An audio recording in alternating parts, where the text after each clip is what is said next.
Every winter morning for 41 years, a switchman in Galesburg, Illinois, woke 15 minutes before his wife pulled on his boots in the dark and went out into the cold to warm her car, the engine running, the seat warm, the windshield scraped clear, so that when she left for work, she never once had to touch a frozen door handle.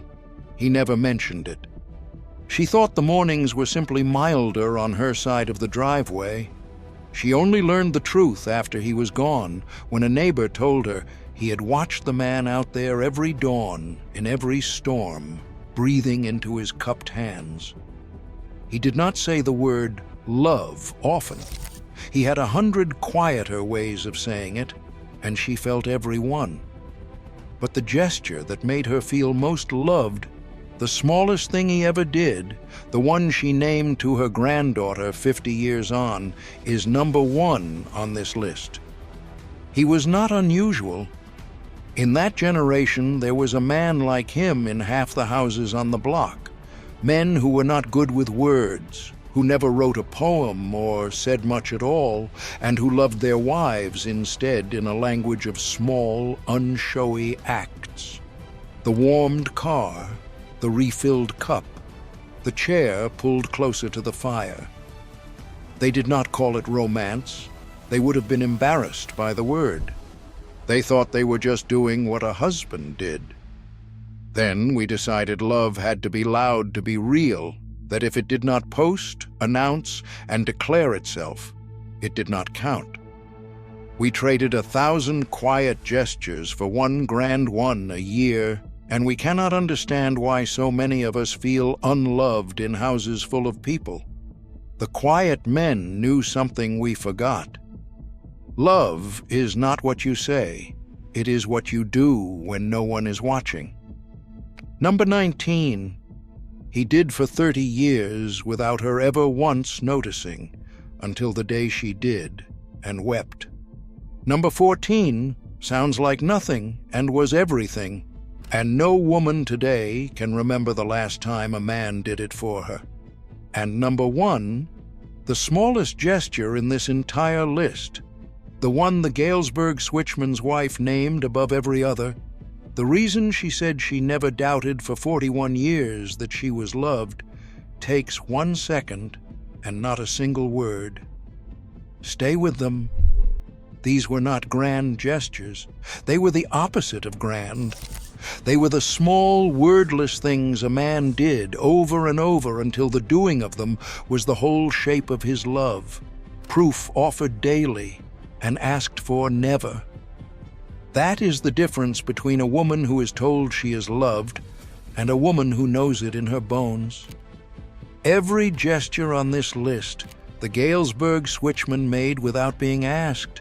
Hit that subscribe button and let us count down the 25 quiet gestures 1950s men made that made a woman feel truly loved. Number 25. He warmed the car. Before she was awake, he was already outside in the cold. He started the car, cleared the glass, and let the heater run so the seat was warm when she slid in. A boilermaker in Hammond, Indiana, did it every workday morning through the 50s and taught his son that a man handles the cold thing so the woman he loves never has to. For the switchman, it was 41 winters of frozen fingers she never saw, so her mornings would be a few degrees kinder than his. Number 24. He brought the first cup. The first cup of coffee off the pot was hers, made exactly the way she liked it, set down beside her before she had to ask or rise. A farmer in Story City, Iowa, carried it up the stairs to his wife every morning of their marriage. 2 minutes and a little heat. But a woman who woke to a warm cup she did not have to make, felt before her eyes were fully open that someone in the world had thought of her first. Number 23. He left little notes. He tucked small notes where she would find them hours after he was gone, in her coat pocket, under the sugar bowl, folded into the grocery money. A printer in Menomonee, Wisconsin, left one for his wife every single day for 30 years, never more than a line. Nothing fancy. Thinking of you at 10 o'clock. You looked pretty this morning. The Galesburg switchman, who could barely say such things aloud, could write them, and did, on the backs of pay stubs.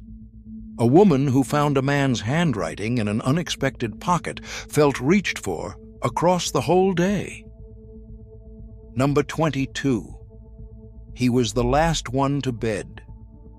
Every night he made the rounds after she was asleep, the stove off, the doors locked, the blanket pulled up on the children, the porch light seen to. A night watchman in Joliet, Illinois, did it in his own house before he ever did it at the plant. To move last through the dark, checking that the ones you love are safe, and to let them sleep through the proof of it, was a devotion no one applauded. She slept because he had walked the house first. Number 21. He gave her the warm side. The warm side of the bed, the chair nearest the fire, the last helping on the plate. It went to her quietly before she could reach for it. A coal man in Beckley, West Virginia, gave his wife the good chair for 40 years and sat the hard one himself and never named it. The switchman took the cold edge of the mattress every night so she would have the warm middle. Number 20. He warmed his hands first. Coming in from the cold before he touched her, he warmed his hands at the stove, under the tap, against his own coat, so his reach would be warm and not a shock. A welder in Racine, Wisconsin, taught his son that a man does not bring the cold indoors to the people he loves. The smallest possible courtesy, a few seconds at the sink. But a woman touched by warm hands felt considered in a way she could not have put into words. Number 19. He still took the traffic side. 30 years married, 40, and he still moved to the outside of the walk, between her and the street, without a thought. A mail carrier in Zanesville, Ohio, did it for his wife into their 70s, out of a habit older than either could remember. Most gestures fade once the courting is won. This one he never let lapse. The day she finally noticed, 40 years in, that he had never once stopped, she stood on the corner and wept. The courtship had ended. The care had not. Before we go on, I made something special for you. A guide for men like us who still believe a good name and good manners mean something. It's the Lost Gentleman's Code, the old-fashioned manners American gentlemen once lived by, the kind that make you the man everyone respects, welcome in any room you walk into. But these ways are disappearing fast, and once they're gone for good. I've put together 2 books for you, plus a free bonus. Don't spend another year being the man people overlook. Scan the QR code on screen or click the link below. Go ahead, I'll wait. Number 18. He held her coat. He held her coat open behind her every time and settled it onto her shoulders like something he was glad to do. A clothier in Quincy, Illinois, did it for his wife at every door for 50 years. 3 seconds, no flourish. But a woman helped into her coat by a man who did it gladly felt, in that small pause, attended to, that her comfort was worth his hands. What made it love was the 50 years and the gladness. He was telling her, at every threshold, that seeing to her was not a chore, but a pleasure he had never lost. Number 17. He kept the Friday flowers. Every Friday, without fail, something came home for her. A few flowers from the yard in summer, a single stem from the shop in winter, a sprig of something green when money was thin. A groundskeeper in Marshalltown, Iowa, did it 52 Fridays a year for as long as his wife lived. The Galesburg switchman cut zinnias from the fence line all summer and bought 1 carnation a week all winter and never missed. A woman who could set her calendar by a man's small standing kindness felt the deepest thing of all, not surprise, but constancy. To be unfailingly thought of every week for a lifetime was to be loved out loud in the quietest possible voice. Here is what nobody says out loud. A man in 1950 loved his wife in a currency we have stopped accepting. He did not say it much. He warmed the car, filled the cup, took the cold side of the bed, and trusted that a woman could read a life of small acts and know exactly what they spelled. Then we decided love had to be spoken to be real, then performed, then posted where others could admire it. We got very loud about love and very bad at it. We can declare it in front of 500 people online and forget to warm the car for the one person asleep down the hall. To the quiet men, love was not an announcement. It was 1,000 small errands run for one person over a lifetime, most of them never seen. We kept the announcements. We lost the errands. And we wonder why we feel unloved. Number 16, he fixed it without being asked. The squeaking hinge she mentioned once, the loose board, the drawer that stuck. It was quietly mended before she thought to ask twice. A millwright in Kokomo, Indiana, kept a running list in his head of every small thing his wife had sighed about, and worked through it without a word. A woman who mentioned a broken latch on Monday and found it fixed by Friday, with no announcement and no request for thanks, felt heard in the most concrete way there is. He had been listening even when it seemed he was only reading the paper. The fixing was not about the latch. It was proof that her passing words did not fall to the floor. He had caught them and carried them to his workbench. Number 15, he called for no reason. In the middle of the workday, he would ring the house, not to say anything in particular, just to hear her voice, to ask what she was making for supper, to say the day was long.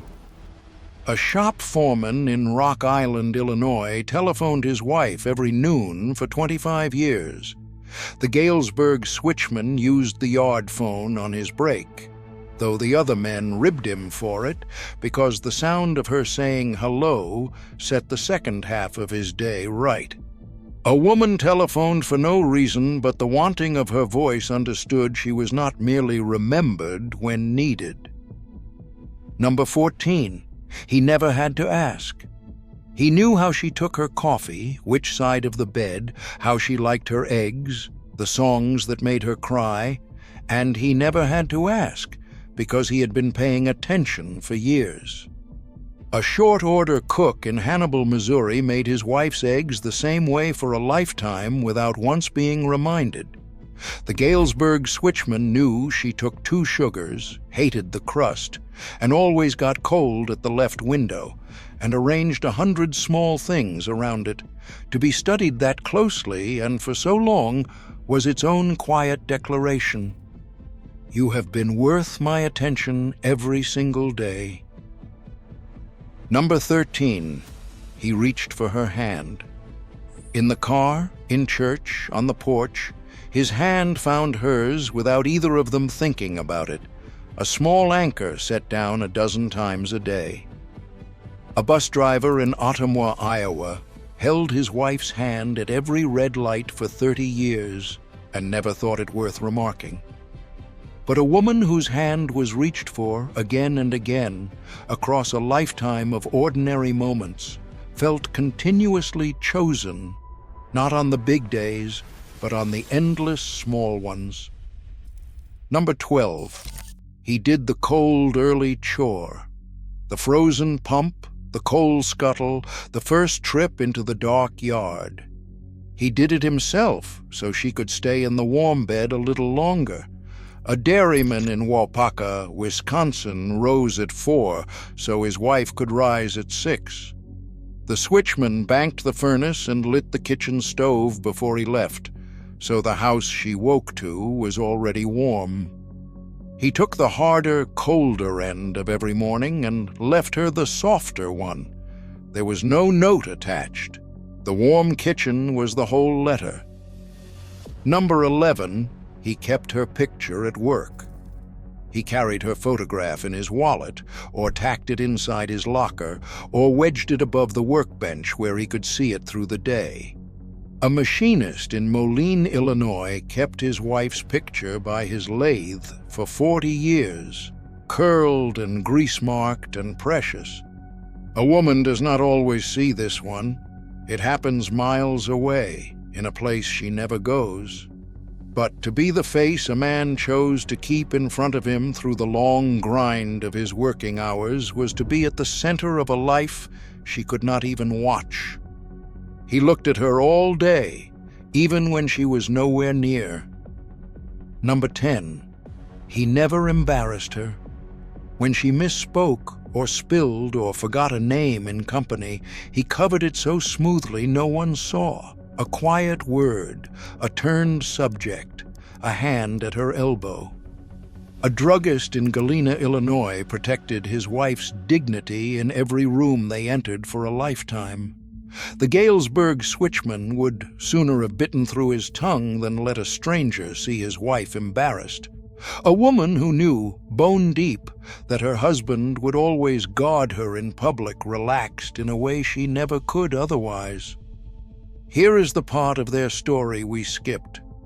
The winter of 1963, his wife took sick, a long, frightening illness that kept her in bed for most of 3 months.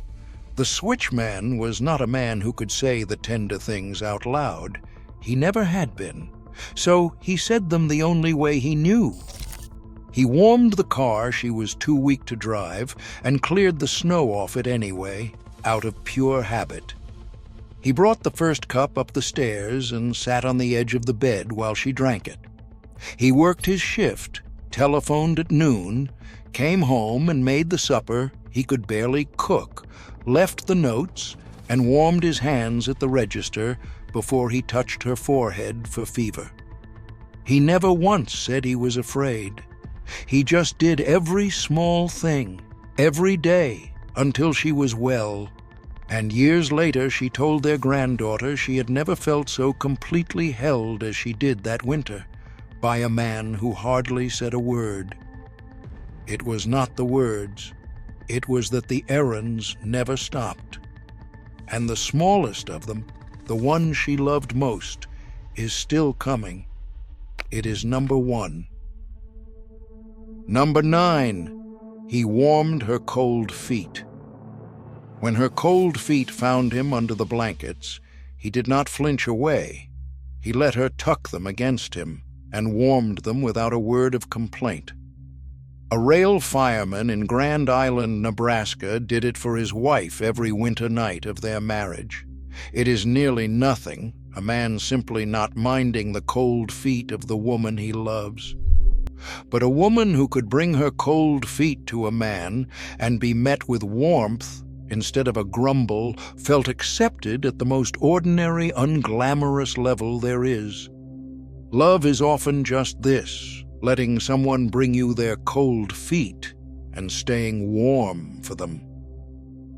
Number 8, he told her first. Whatever the news, good or bad, a raise or a worry, she was the first person he wanted to tell, before the men at work, before his own mother. A telephone lineman in Cedar Falls, Iowa, drove home at lunch to tell his wife the good word before he told a soul. A woman who was a man's first phone call, his first thought when anything happened, knew where she stood in the order of his heart, at the very front.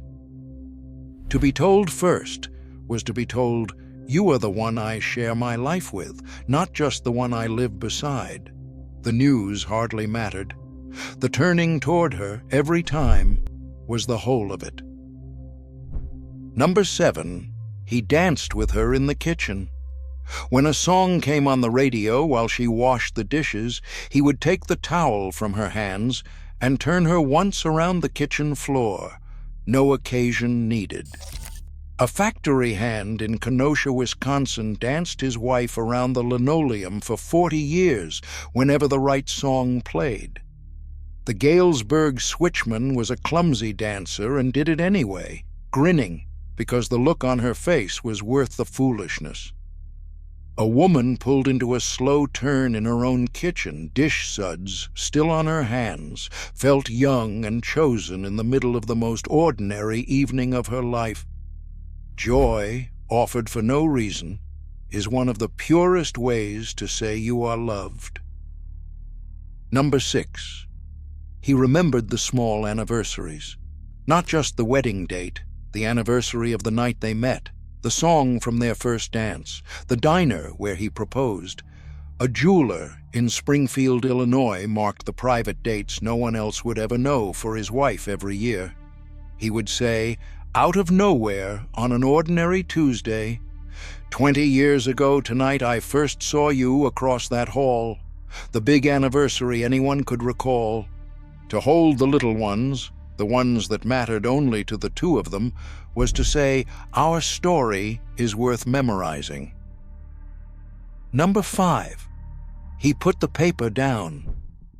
When she came to talk to him, he set the paper down, or turned off the radio, or looked up from his work and gave her his face. A bookkeeper in Keokuk, Iowa, never once made his wife talk to the back of a newspaper. Its opposite, the grunt from behind the sports page, was the small daily wound so many marriages quietly died of. The switchman was no talker, but when she spoke, he stopped and faced her, because a man who will not put the paper down is telling his wife she ranks below the paper. A woman given a man's full face when she spoke felt every time that what she said mattered because she mattered. Number 4. He had a private name for her. He called her something no one else did, a soft, worn nickname that belonged only to the two of them, spoken low, that turned any ordinary sentence into an intimacy. A farmhand in Grinnell, Iowa, had a name for his wife that their children never fully understood and never dared use. It was a tiny thing, a single word. But a woman who had a name that lived only in her husband's mouth carried a small private country the two of them ruled alone. Every time he said it, lo, it meant there is a you that only I know, and I have loved her longest. Number 3. He carried the worry. The money that was short, the bill that loomed, the trouble at the plant, and he carried it quietly and did not lay it on her, so her days could be lighter than his. A mill hand in Anderson, Indiana lost sleep his wife never knew about so she could sleep sound.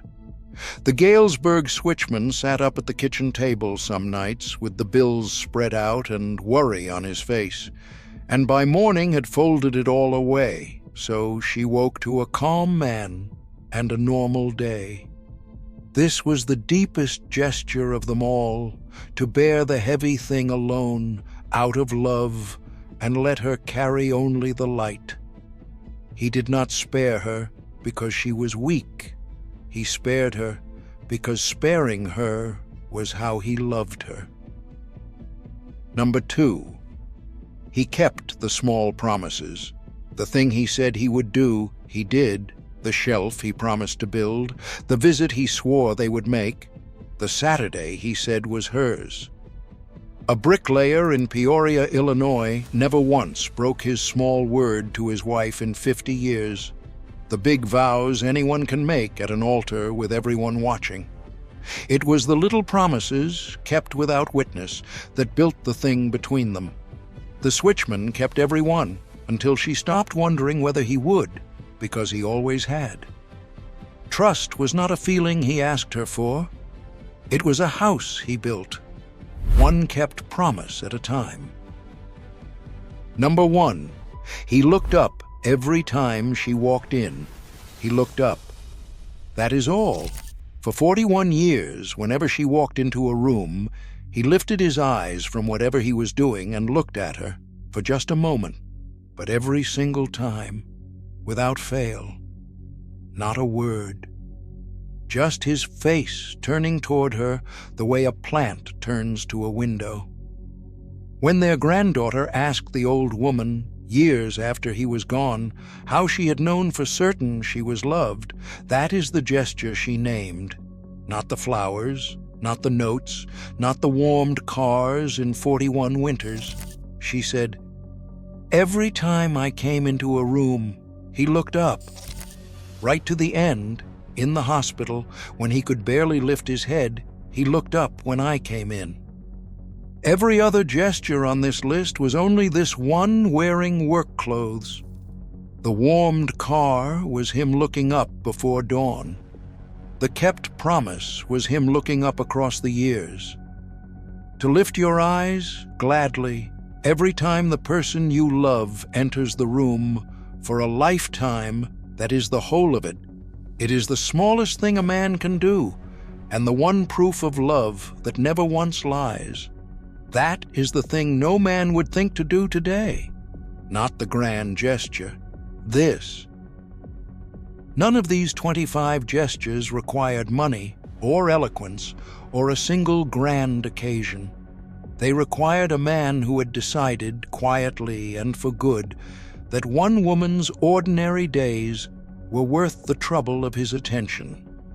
The generation that came up before 1965 understood something we have spent 50 years unlearning, that love is not mostly a feeling and never mostly a speech. It is a set of small errands run for one person over and over, most of them unseen, until the running of them is indistinguishable from the love itself. We traded that for the loud version, the posted version, the one that needs an audience. We can announce our love to the whole world now and still leave the car cold for the one person asleep down the hall. The quiet men are mostly gone, but the warmed car is still there in the dark, waiting for any man willing to rise 15 minutes early and say the word love in the only language that never once lied, the language of doing, for her, the small cold thing she will never see.